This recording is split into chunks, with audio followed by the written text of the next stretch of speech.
ጠቅላይ ሚኒስትር አብይ አህመድ ለትንሳኤ በዓል እንኳን አደረሳችሁ መልእክት አስተላልፈዋል። ሙሉ መግለጫው እንደሚከተለው ይቀርባል። እንኳን ለኢየሱስ ክርስቶስ የትንሳኤ በዓል አደረሳችሁ። በክርስቲያኖች ዘንድ ከፍተኛ ስፍራ ተሰጥቷቸው ከሚከበሩ በዓላት መካከል በዓለ ትንሳኤው በቀዳሚነት ይጠቀሳል። የጌታ የኢየሱስ ክርስቶስ ትንሳኤ የፍቅርን ጥግ የታየበት፣ የእርቅና የይቅርታ ትርጉም የተገለጠበት፣ ምሕረትና ድህነት የተረጋገጠበት፣ የአዳም ተስፋ የተፈጸመበት ታላቅ በዓል ነው። በቀዳሚዎቹ ዘመናት አባታችን አዳም አትብላ የተባለውን ዕፀ በለስ በልቶ የፈጣሪን ትእዛዝ ከተላለፈ በኋላ የሰው ልጅ የአምላክ ፍቅር ርቆት የፍዳ ዘመናትን አሳልፈዋል። በዲያብሎስ ሴራ የተቆረጠው የፈጣሪና የፍጡሩ ፍቅር ዳግም እንዲታደስ አምላክ ከዙፋኑ ወደ ምድር ወረደ። በሰው ቁመትና ወርድ ተወሰነ። በደሙ አጥቦ የሰው ልጅን ከዘላለም እርግማን ሊያነጻ ክርስቶስ ታመመ። ስድብና ማንጓጠጡን፣ ውንጀላና ግርፋቱን፣ የዓለምን መከራ ሁሉ ያለበደሉ ተቀበለ። ፍቅር በመስቀል ላይ ተሰቅሎ ታየ። ፍጹም ፍቅር ከክብር ዙፋን ላይ መውረድን እንደሚጠይቅ፣ እውነተኛ መውደድ በቅድመ ሁኔታዎች እንደማይታጠር ክርስቶስ በተግባር አስተምሮናል። የትንሣኤ በዓል የእርቅና የይቅርታ በዓል ነው። የክርስቶስ ትንሣኤ በአዳምና በእግዚአብሔር መካከል ለዘመናት ተገንብቶ የቆየውን የጸብ ግድግዳ እስከ ወዲያኛው አፈራርሶታል። ጸብ በሰው ልጆች ስህተት ምክንያት የመጣ ነው። ከዚያን ጊዜ ጀምሮ በማንኛውም አጋጣሚ በሰው ልጆች መካከል ጸብ ሊፈጠር ይችላል።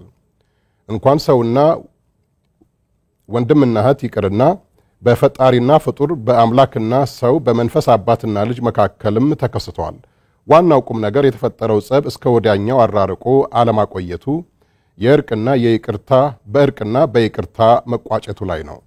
በትንሣኤው አዲስ የምህረት ምዕራፍ ተከፍቶ የሰው ልጆች የእርግማን ሰነድ ተሰረዘ እንጂ የበዳዩ በደል ተዘርዝሮ ሂሳብ ወደ ማወራረድ አልተገባም። የተበደለ ፈጣሪ ሳለ ልጁን ለመስዋዕት የላከው እሱ ነው። እርቅ አውራጁም እሱ፣ ይቅር ባዩም እሱ ነው። የእርቅ ዓላማው ሰላም በማውረድ መከራን ማጥፋት ነውና ተበዳዩ ይቅር ቢል የእሱን ታላቅነት ያሳያል እንጂ ተሸናፊ እንደማያደርገው የትንሣኤው ታሪክ ያስተምረናል። ዛሬ በትንሣኤው በዓል ሰሞን ሆነን ባለፉት ረጅም ዘመናት በሀገራችን የተፈጠሩ ጸብና አለመግባባቶችን በእርቅ ስለመቋጨት ማሰብና መወሰን አለብን።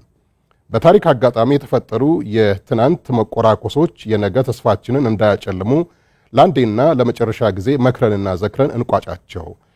ከሂሳብ ማወራረድ አባዜ እንውጣ። ዳግም በምድራችን የታሪክ ዕዳ የተስፋ ምንዳችንን ቆረጣጥሞ አይብላው። የሐሳብ ልዩነቶች ከጠረጴዛ አልፈው የአውደ ውጊያ መነሻ እንዳይሆኑ ለስሜቶቻችን ልጓም እናብጅላቸው። እልህና ክፋት ውድቀትን፣ ቅንነትና ምክክር እድገትን እንደሚያመጣ እንወቅ። ውድ የኢትዮጵያ ልጆች፣ አገራችን የትንሣኤ ዋዜማ ላይ ነች። የምናያቸው ፈተናዎች የሕማማት ሰሞን ፈተናዎች ናቸው። እንደ ክርስቶስ ትንሣኤ ሁሉ የሀገራችን ብልጽግና እውን እንደሚሆን፣ የኢትዮጵያ ትንሣኤ እንደሚሳካ ምንም ጥርጥር የለውም። ይህ የሚሆነው ግን እንደ ኒቆዲሞስ ተስፋን ሰንቀው ወደ ትንሣኤው ብርሃን የሚገሰግሱ፣ እንደ ዮሐንስ ውዥንብሩን ሁሉ በጽናት የሚያልፉ፣ እንደ ሮማዊው መቶ አለቃ እውነትን በድፍረት የሚመሰክሩ ዜጎች ሲበዙ ነው። ተስፋ ቆርጦ ጨለማው በራሱ ጊዜ እስኪገፈፍ፣ ድቅድቅ ሌሊቱ ተፈጥሯዊ ዑደቱን ጠብቆ እስኪነጋ እጅን አጣጥፎ በመቀመጥ ግን አይሳካም። የትንሣኤው ጸጋ የግቡን ምንነት እንጂ ሂደቱን እንደማይጠቁም ሁሉ የኢትዮጵያ ብልጽግና እውን ከመሆን አይቀርም የምንለው ጉዞው ቀላል እንደማይሆን በማመን ነው።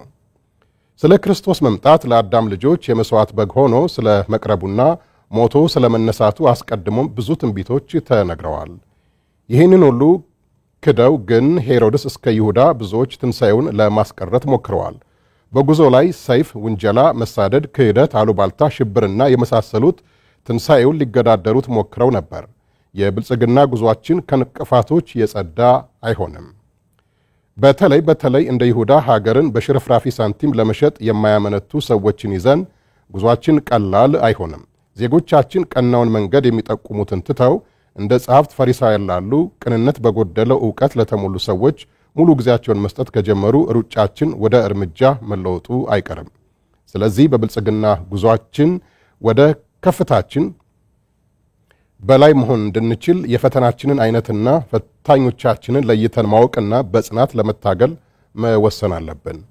መጨነቅና መጠበብ፣ ማወቅና መጠንቀቅ፣ መጽናትና ከክፋት መጠበቅ የሚያስፈልገን የሽግግር ሂደቱ በብዙ ውጣ ውረዶች የተሞላ በመሆኑ ነው። ትንሣኤ እውን የሆነው አያሌ ተግዳሮቶችን ድል ነስቶ ነው። መንገዱ ግን አልጋ ባልጋ አልነበረም። ሕማማት የበዛበት ነበር። ወደ ተራራ መውጣት ቁልቁለት እንደመውረድ አይቀልም። ላብና ትንፋሽ ጠይቃል። ወደ ትክክለኛ መዳረሻ የሚወስደን ትክክለኛ መንገድ መርጦ መጓዝን ይሻል። ከምንም በላይ በየምዕራፉ የሚያጋጥሙ እሾህና ጋሬጣዎች፣ ቋጥኝና አውሬዎችን በሰላም ለመሻገር መተባበር፣ መደጋገፍ ከተጓዦች ይጠበቃል። የብልጽግና ጉዞ ሁሉም አሸናፊ የሚሆንበት የህብረት ጉዞ እንጂ ጥቂቶች የሚያሸንፉበት የጥሎ ማለፍ ሩጫ አይደለም። ስለሆነም በትብብር ፈንታ መጓተትን፣ በመደጋገፍ ፈንታ መገፋፋትን ከመረጥን ጉዟችን እንደ እርምጃ ወደፊት 100 እርምጃ ወደ ኋላ ስለሚሆን ካለንበት ግብ በፍጥነት እንደርሳለን ማለት ዘበት ነው። ትንሣኤው አይቀሬ ነው። ፈተናው ተሸናፊ ነው። የጸናም አሸናፊ ይሆናል። መልካም የትንሣኤ በዓል። ኢትዮጵያ በልጆቿ ጥረት ታፍራና ተከብራ ለዘላለም ትኑር። ፈጣሪ ኢትዮጵያንና ሕዝቦቿን ይባርክ። ሚያዝያ 7 2015 ዓ.ም